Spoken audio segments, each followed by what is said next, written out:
એ હનુમાનજી છે. બધા રામને પ્રણામ કરી કરીને દક્ષિણમાં સીતાની શોધ માટે નીકળે છે. છેલ્લે હનુમાનજી પ્રણામ કરે. પાંચેય પવન તનય શિરનાવા. છેલ્લે પ્રણામ કર્યા. ભગવાનને થયું કાર્ય તો આ જ કરી શકશે, એટલે નિકટ બોલાવી અને એને મુદ્રિકા આપી. સીતાજીને મારો સંદેશ કહેજો, આ મુદ્રિકા નિશાનીમાં આપજો. બધા યાત્રા આરંભ કરી. જંગલમાં ભૂલા પડે છે, ભૂખ લાગે છે, તરસ લાગે છે. સ્વયં પ્રભાની મુલાકાત થાય છે. છેલ્લે સમુદ્રને કિનારે સંપાતિ મળ્યો અને સંપાતિએ કહ્યું કે મારી પાસે પાંખ નથી પણ આંખ છે. મને અહીંયા બેઠા બેઠા સીતાજી લંકામાં દેખાય છે અને શતયોજન 100 યોજનનો સમુદ્ર વચ્ચે છે, મને દેખાય છે. તમારામાંથી જે કોઈ આ સમુદ્ર નાંગી અને લંકા જશે એ સીતાજીનો સમાચાર લઈ આવશે ને રામના સમાચાર આપશે. સંપાતિનું માર્ગદર્શન મળ્યું છે અને બધા કહેવા લાગ્યા કે કોણ જાય. કોઈ કહે અમે જઈએ પણ પાછા ના આવી શકીએ, કોઈ કહે અમે વધારે ઉડી ન શકીએ, છલાંગ ન મારી. સૌની પોતાની ઓકાત હોય છે, હેસિયત હોય છે. જામવંતે કહ્યું અત્યારે બૂઢો થઈ ગયો, જવાન હતો ત્યારે બલિરાજાને બાંધવા માટે વામન જે વિરાટ બન્યો એની 2 ઘડીમાં મેં 7 પ્રદક્ષિણા કરી, એવું મારું જોબન હતું, પણ અત્યારે હું લાચાર છું. એ વખતે શ્રી હનુમાનજી મૌન ધારણ કરીને બેઠા અને જામવંતજી હનુમાનજીને કહ્યું કે મહારાજ આપ ચૂપ કેમ છો? પ્રભુના કાર્ય વખતે તમે કેમ શાંત બેઠા છો? રામના કાર્ય માટે આપનો અવતાર છે, કાર્ય માટે અવતાર છે. જ્યાં સાંભળ્યું હનુમાનજી પર્વતાકાર બન્યા, સિંહનાદ કર્યો છે, હાવજની જેમ દહાડ કર્યો છે હનુમાનજી. ભીષ્મ દાદાની કાલે હું વાત કરતો, શંખ વગાડતા પહેલા સિંહનાદ એનો અર્થ એવી ગર્જના કરી છે ભીષ્મએ કે આખા સેનામાં હચમચી એવી હાવજના જેવી દાડ કરી અને પછી શંખ ફૂટ્યો છે. સાહેબ અહીંયા હનુમાનજીએ સિંહના જેવી ગર્જના કરી અને હમણાં જાણે આખા સમુદ્રને ઉપાડી લેશે એવી વીરતાનું દર્શન થયું. મિત્રોને કહ્યું કંદમૂળ ફળ ખાજો, મારી રાહ જોજો, હું કામ કરીને આવીશ. બધાની શુભકામના. હનુમાનજી મહારાજ લંકા જવા માટે નીકળે છે. સુંદરકાંડનો આરંભ થયો.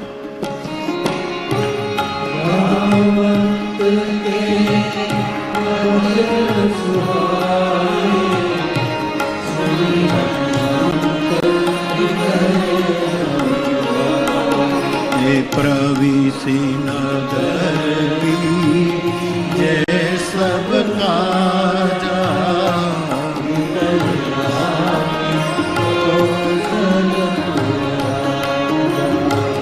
मंदिर मंदिर प्रति करी शोधा देखे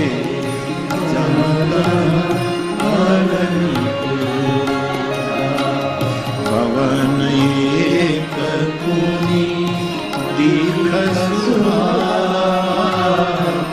हरि मंदिर.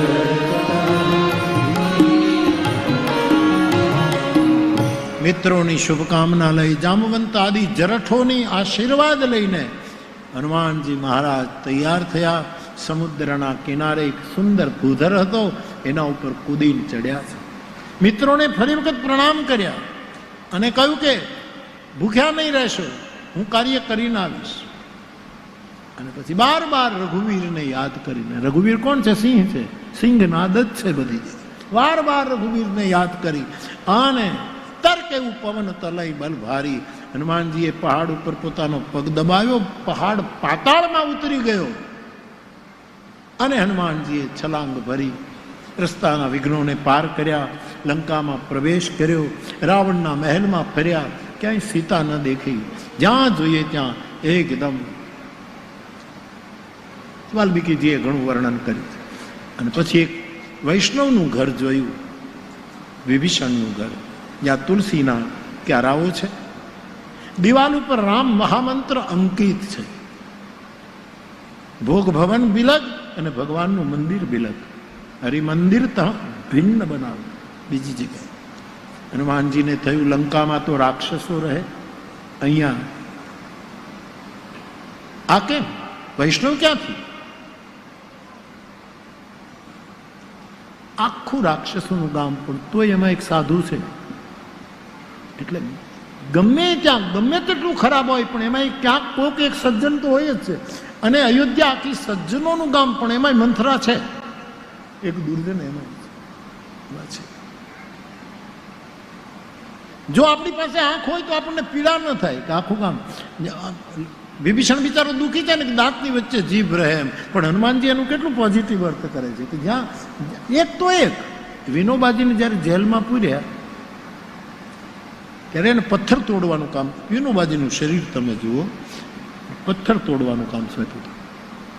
અને છતાંય હસતા હસતા પથ્થર તોડે. આ બાબુ હસતા હસતા પથ્થર તોડે.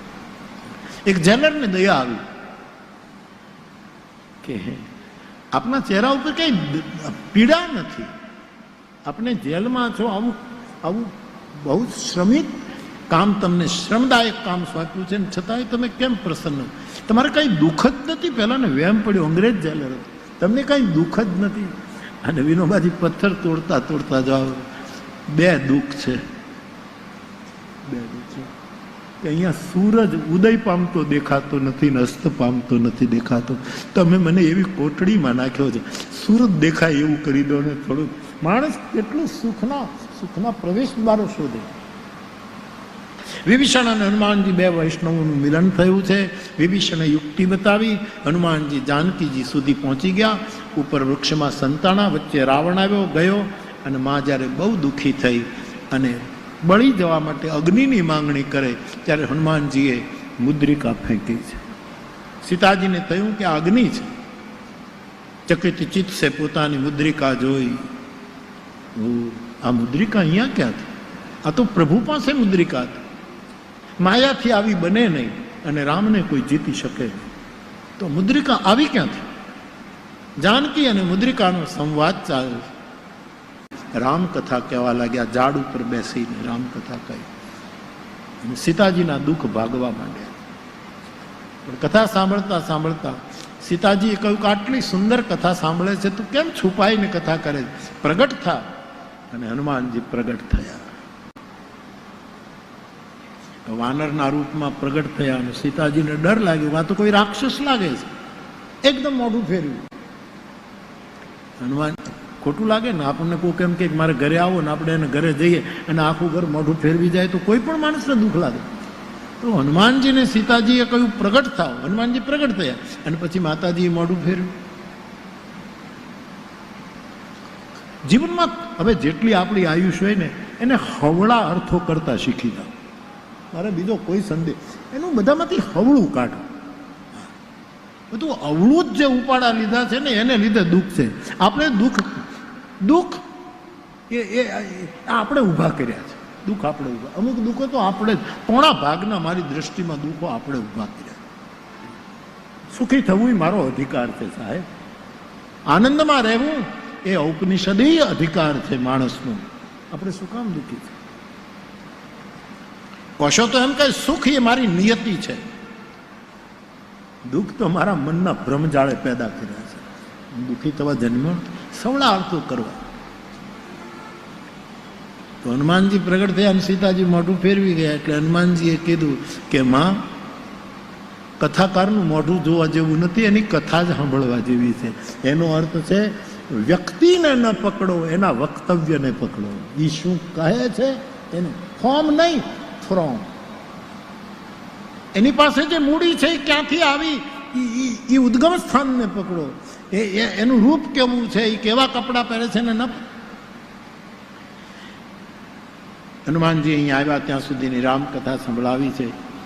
માને પ્રણામ કર્યા, દીકરા તરીકે સ્વીકાર થયો છે. અજર અમર ગુણનિધિ આદિ આશીર્વાદ આપ્યા છે.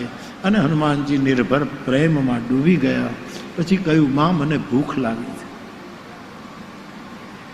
બેટા અહીંયા તો બધા માંસાહારી છે, ફલાહારી કોઈ છે નહીં, પણ આખો ફલાહારી બાગ છે, કોઈ ખાતું નથી. ફળ તો બહુ છે, પણ રઘુવીરને હૃદયમાં ધારણ કરીને ફળ ખાજે. હનુમાનજી ફળ ખાય છે, વૃક્ષોને તોડે છે. અને પછી અક્ષય કુમાર આવે છે, એનું મૃત્યુ કરે. ઇન્દ્રજીત એને પકડીને મેઘનાથ લઈ જાય છે. રાવણ અને હનુમાનજીની મુલાકાત થાય. એમાં ઘણો મોટો સંવાદ થયો. રાવણે આ બંદરને બાળી દો, મૃત્યુદંડ આપો, આવો હુકમ કર્યો. બધા રાક્ષસો રાવણને હનુમાનજીને મૃત્યુદંડ આપવા માટે તૈયાર થયા. ત્યારે એ જ સમયે વિભીષણ આવ્યા અને વિભીષણે કહ્યું, મોટાભાઈ મહારાજાધિરાજ, નીતિ ના પાડે છે કે તમે બીજો દંડ આ દૂતને કરી શકો, દૂતને મૃત્યુદંડ ના અપાય, આ નીતિ છે. તમે બીજો દંડ આપો.